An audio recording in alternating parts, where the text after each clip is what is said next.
And as I look over, I can see the drill instructor turn about face and walk away. And all I can see is his back.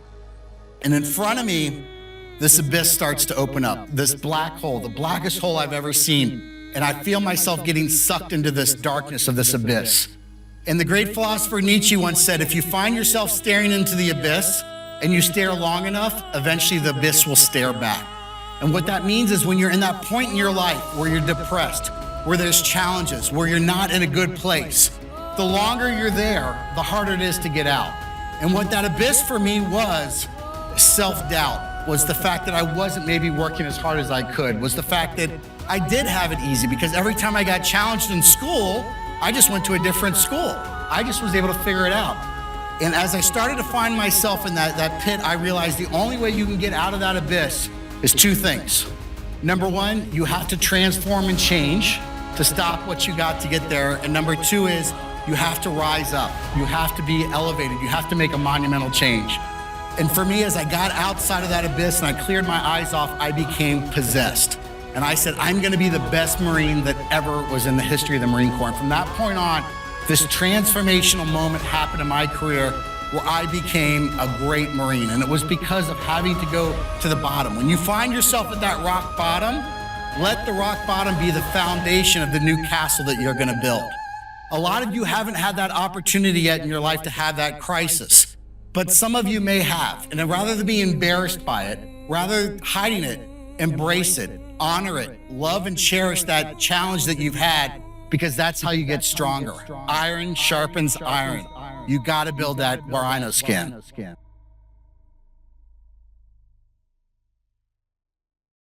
So my journey to this stage was very difficult. I had a lot of challenges growing up. I went to about 6 or 7 different schools before I ended up here at Roger Bacon. What I was missing was discipline. Discipline gets really, people don't understand what discipline means, but discipline means you care. Discipline means there's something more important than just us. And we hold ourselves to that high standard. And for the first time in my life, I felt like I was part of something. I felt like I was part of a community. Now, when I was a very, very young kid, I had a dream of being a U.S. Marine. What I found in the Marine Corps was I found that same sense of brotherhood, that same sense of community. But you know what I also found was that discipline that said there is something more important than just us, and we have to hold it together. So I get out of the Marine Corps in the late 90s. A couple of years later, September 11th happens, a day that really affected me and all of the faculty and students that were alive at that time, faculty and staff. And I decided Roger Bacon taught me to be part of that community, to be part of that service. I wanted something more. I wasn't going to go back in the Marine Corps, so I became a firefighter. What I learned here was, again, discipline, the importance of being followed. If you're not disciplined when you're going into a fire, it's real simple. You're going to die. It's as simple as that. You have to be disciplined about putting your air mask on, about checking your gear, making sure your batteries are charged up, all those little things. And I remembered the teachers that would get on me for missing a loop on my belt, or they're not wearing a belt. Why were they doing this? Well, they were getting me to pay attention to those details. It's so vitally important. And in this case here, it's literally life and death. I got lost early on in a fire, and I wanted to create a product to help other firefighters not go through what I went through. And I invented this glow-in-the-dark material, and I started selling it out of the trunk of my car. And what I would do is, instead of telling people that I'm selling you glow-in-the-dark material, I would talk about, do you ever get disoriented? Do you ever get distracted in a fire and lose track of where you're supposed to be? And of course, all firefighters say, yeah, this happens all the time. Well, the solution I came up with, what if we use this glow-in-the-dark material? And finally, my fire chief sat me down and said, look, you've really got something that's going to revolutionize and change the fire service. You need to get a little bit more serious about it. And so I remembered a quote from Teddy Roosevelt, one of my favorite leaders of all time. He said, if you're faced with a monumental decision, the best thing you can do is the right thing. The next best thing you can do is the wrong thing. But the worst thing you can do is to do nothing. And I thought of what I'd learned at Roger Bacon from our Spartan ancestors. Just because it was tough didn't mean they gave up. They found a way. When they got to that mountain path in Thermopylae, they decided, we're going to make a stand here. We're going to have a strategy, but most importantly, we're going to have that grit, that tenacity, and faith in the brotherhood, faith in each other.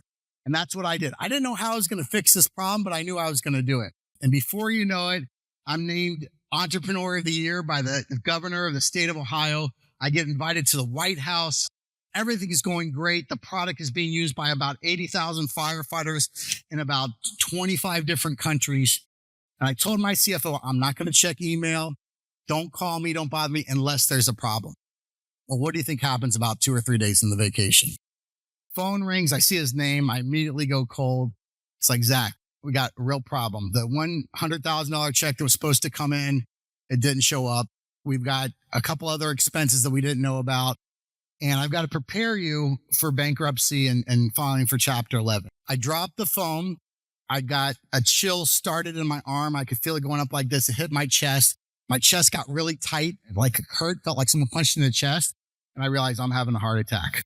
I fall to the ground and I see that abyss, the same abyss that I saw at Paris Island start to open up. That darkness, that black of that abyss started to pull me into it. And I realized that I was at the darkest moment of my entire life because everything I needed, everything I wanted, I put into this company. I was saving the lives of my fellow firefighters and I just killed it. I killed it because of my arrogance. I finally talked to my wife. She calls me out. She's like, look, you're having a panic attack. You're not having a heart attack. But the other reason I didn't realize is that God wanted me to go through that challenge first because he had to prepare me for what was next. Prepare me as a warrior, because as a warrior, there's a journey. And that journey ended up getting documented in my book called Warrior Entrepreneur that literally the first section of the book is all about Roger Bacon, about the experiences that I had at Roger Bacon that helped set me on the schedule of what a warrior is, that then took me into the fire service, that took me into the Marines and everything else.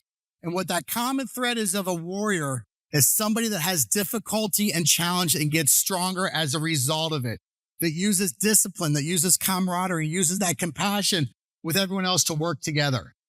And so the company ended up becoming an international bestseller. And as a result of that, I now get a chance to go all over the country, all over the world with other leaders. And we go to historical battlefields like Gettysburg, like Normandy, like different Civil War areas. And we teach about the warriors of the past, what we can learn as business people as a result of that. And the first thing we notice is that we're different. In my case, I knew that I had some challenges that I had to work through, but I knew that there was something more. And I had this thirst for adventure. I knew that in my life, I needed something more. I needed to do something. I needed to be challenged a little bit more. And you find that calling. And in my case, the calling was the Marine Corps. From a very early age, I wanted to be a Marine. I loved that idea of warriors and the stories of the warriors of the past. And then finally, you're going to meet a mentor. And the mentor is somebody that spent time outside of that home realm, outside of the safety of everything that we knew and where we grew up. And they tell us about the adventure that lies outside of that wall. And from there, we eventually cross that threshold. And the threshold is a very significant thing. So for you, that threshold may have been the first day you walked through these doors of Roger Bacon. For me as a Marine, the big threshold was when we got down to Paris Island. We stood on the yellow footprints. We walked through the silver hatches. And they tell you that once you walk through the silver hatches, you can never walk back out of them. And there were people there that got kicked out within the first 48 hours because maybe they lied about an injury or drug use or something like that. They will always talk about that time when they got that little taste of something on the other side of the threshold.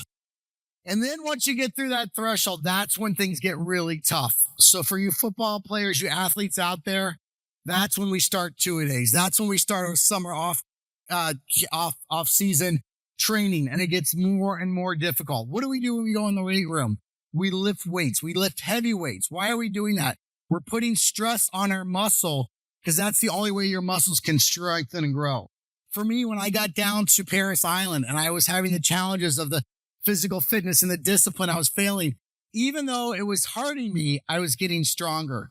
Early on in my time in the business, like I was telling you about, when I was suffering and having those challenges, that was part of my journey to help me manage the company when we were making tens of millions of dollars a year. And things were a lot more difficult than it was when I shared that story with you.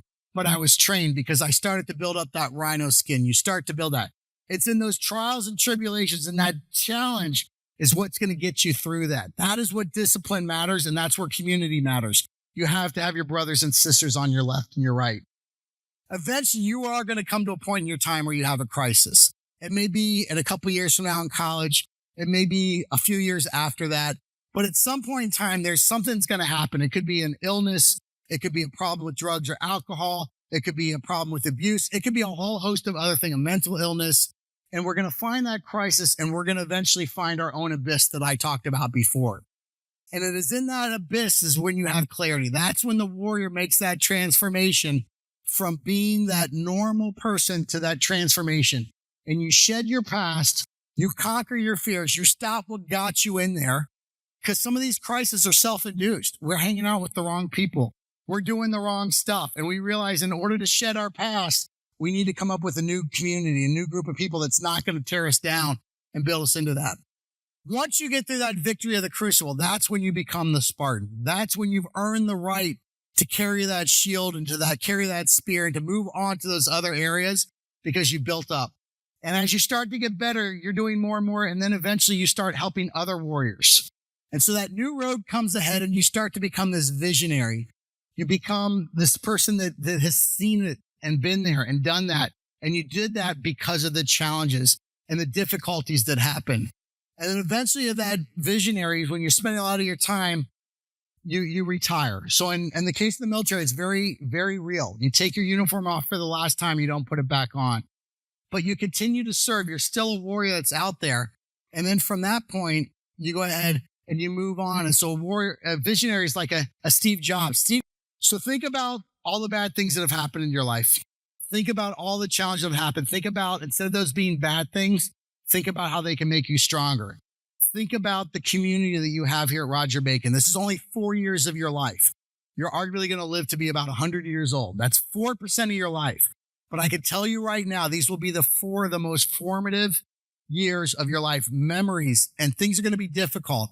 And I ask you to push through that difficulty, to work a little bit harder, to push a little bit more, because that's what we do as Spartans. Sound mind and a sound body. Carry that legacy on. So maybe at some point in time, in a few years from now, you're going to be up here sharing with the next freshman class about the journey that you've had through that. This is the part that I love the most, and that's where we get a chance to have a conversation with each other. I'd like to answer any questions. We can talk about anything that has to do with Roger Bacon, about business, about military sports, anything you want. Who wants to go first? All right. Stand up so everyone can hear you and sound off real loud so they can hear what you're saying. The question was, how long was I a firefighter? So I was a firefighter from about 2002 till probably about 10, 12 years. So next question. I'm not, come on, man. These are easy questions. I can't be giving you out presents like that for easy questions. I was in for about 91 to about 99. It's better be a better question than that. Go ahead. So the question was, how tough was the training for military? It was exceptionally difficult. It was physically difficult, but more importantly, it was mentally difficult. Now, I did both the officer program and the enlisted program where I got a chance. So as an enlisted Marine, you're trained instant obedience to orders. And that includes from the second you wake up, coming to attention at the end of your bed, doing physical fitness and everything else. They don't want you to think, they want you to instant obedience to orders. As an officer, it's different because the officers are leading the Marine. There, the discipline was still tough, but they wanted you to think. So what they would do is instead of telling you, when I say they tell you everything to do, they literally, everything is done, how to get dressed by the numbers. Put your left sock on, you have 3 seconds, 3, 2, 1, go. Right side on, do that. Everything's done. Well, as an officer training, they basically say, here's what you need to do for the rest of the day. Go do it. And they just sit back and evaluate you. But the physical training was equivalent to probably what the buds go through at the SEALs at Officer Candidate School. Brutal physical training, but the mental toughness wasn't as bad. So great question. So I think the question was, what inspired me to join the military? For me, it was what I learned here at Roger Bacon. It was having that sense of belonging. It was having that community. It was realizing that the discipline is really what made me who I was. The discipline is what I needed to thrive in. And for me, especially in the Marine Corps, because the Marine Corps is considered one of the more elite units, I really wanted to push myself to do something that was a little more challenging than what I thought is for everybody else. After you just make it, what inspired you to go to fire? Great question. So the question was, what inspired me to become a firefighter after I left the military? Back to what I said before, discipline, brotherhood, camaraderie. Being part of something that's bigger than yourself. That for me was so important. And when September 11th happened, I developed the opposite of PTSD. So everyone talks about post-traumatic stress, which happens when you're faced with a life-threatening challenge and it really causes challenges. I had the opposite. I had what's called survivor's guilt because I had other brothers that were out there fighting and I wasn't. I was married. I had a great job. Things were going. So I wanted a chance to give back. And I felt that now the front line of the battle is no longer in some far off distant land. It's in our own backyard. We learned that from September 11th. We see that all the time now. So I wanted to get back into that community. I wanted to be back. And I keep going back to football because, I was a football player here. Being part of other warriors in the middle of the battle, getting bloodied, getting beat up, and coming together as a team and pushing forward is something very sacred. It's something very great. And to the importance of sports, the importance of community service, those are really important things because a lot of the schools in this area, they teach you to do really good on the test so you can get into college. But if all you do is just study and you don't do anything else and you get out of school, there's a lot more to life. Church, community service, your family, dealing with challenges, dealing with other difficult people. What I learned here, Roger Bacon, and what you should be so grateful for, because you probably don't get a chance to see it, because compared to other schools, is the importance of not just academics. Academics are important, but the importance of, again, a sound mind and a sound body and having that well-roundedness and having that faith in something bigger than you. Not just religion, but faith in a cause that's bigger for you. And for me, it's that right there, that American flag. And what I did is I said, well, I want to do whatever I can to make sure that flag continues to fly. And what that flag stands for. And it stands for freedom. So at the end of the day, why did I join the fire department? It was for freedom. And one thing, and not to get on a tangent here, but I used to get really upset when I'd see people kneel for the flag or I see people not take their hat off for the flag. But then I realized the ultimate sense of freedom is to be able to do that. And for you as a warrior to give up and sacrifice so you have the right to disrespect the flag, the right to do things. Because at the end of the day, to have somebody that disagrees with you so strongly, but you believe in their right to disagree with you, that's what makes us America. And that's what's so important. And we all have a job to do to defend that in one way or the other.